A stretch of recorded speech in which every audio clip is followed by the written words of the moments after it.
वाला था sir psychology में क्या पढ़े, बहुत शॉर्ट में बता रहा हूं, तुरंत नोट करते जाइएगा या आपके दिमाग में जो पढ़ रहे हो। मैंने कहा कि किताबें चेंज करने की कोई आवश्यकता नहीं है, विश्वास होना चाहिए। मैं साइकोलॉजी पढ़ रहा हूं, मेथड पढ़ रहा हूं, पर्यावरण पढ़ रहा हूं, जो भी किताब पढ़ रहा हूं भी किताब को लेखक और वो किताब के कंटेंट पे मुझे विश्वास है,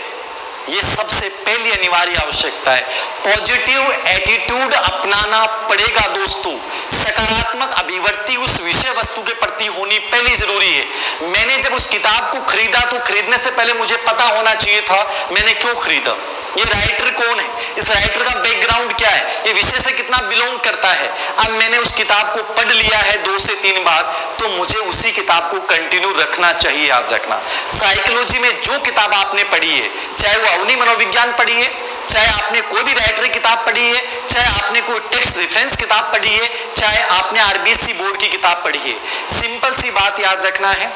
एक गाइड जो भी आपने पढ़ी है उस गाइड को आपको रिपीट करना है। मैं नहीं कहूंगा धीर सिंह सर की किताब पढ़िए, उस गाइड को रिपीट करना है। एक किताब का नाम लिया मैंने ये कह दिया है कि मैं मेरी किताब का नाम लूंगा, आप कहोगे सर अपने वीडियो में आप ही बता रहे हो, मैं कैसे बता सकता हूं। ठीक है, एक किताब को चुनिए,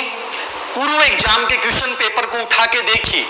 पूर्व एग्जाम के क्वेश्चन पेपर को उठा के देखिए, इन 2 चीजों के अलावा कुछ नहीं देखना है। यदि आपकी हिम्मत है, आरबीएससी बोर्ड की साइकोलॉजी को मैंने अपनी किताब में पूरा शामिल किया है, फिर भी आप देख सकते हैं आरबीएससी बोर्ड की साइकोलॉजी को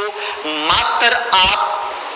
3 या 4 दिन में तैयार कर सकते हो, इतना ही कंटेंट है। मैं अवनी एजुकेशन ऐप पे ऑलरेडी 11वीं और 12वीं की आरबीएससी बोर्ड की किताब मैं करवा भी रहा हूं, और मैं करवाते समय मैंने देखा है कि बहुत कम कंटेंट है, बहुत सामान्य कंटेंट है। यद्यपि कुछ त्रुटियां भी हैं उन किताबों में, उन गलतियों का भी आपको पता होना चाहिए। मैं खुद जब करवा रहा हूं ऐप के ऊपर तब मुझे आइडिया लग रहा है। ठीक है, तो साइकोलॉजी में पूर्व एग्जाम के क्वेश्चन पेपर और एक गाइड, वो कोई भी हो सकती है जो बेटर आपको लगे, ठीक है, या 11वीं 12वीं की, लेकिन आप ये सोचते हैं कि मैं 11वीं 12वीं की साइकोलॉजी पढ़ लूं और फिर साइकोलॉजी में अच्छा कर पाऊंगा, कदापि नहीं कर पाओगे, क्योंकि सिलेबस को उठा के देखिएगा, सिलेबस के अकॉर्डिंग 11वीं 12वीं की किताब में मैटर नहीं है, यानी कि केवल 45% या 40% मैटर ही 11वीं और 12वीं की साइकोलॉजी से तैयार होगा,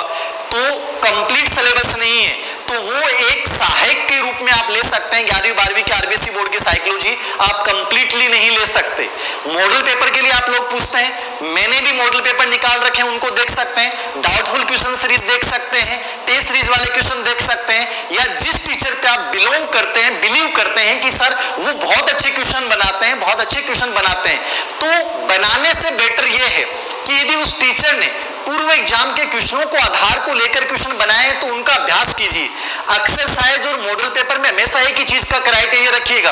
किसी पब्लिकेशन के नाम पे मत जाइए कि वो बड़ा पब्लिकेशन चला रहा है, नहीं, वो लिखा किसने है, वो मॉडल पेपर निकाले किसने है, क्या वो पूर्व एग्जाम के ब्लूप्रिंट पे बेस पे है कि नहीं है, ये चीज आपके दिमाग में होनी चाहिए। तो साइकोलॉजी का समाधान क्लियरली है।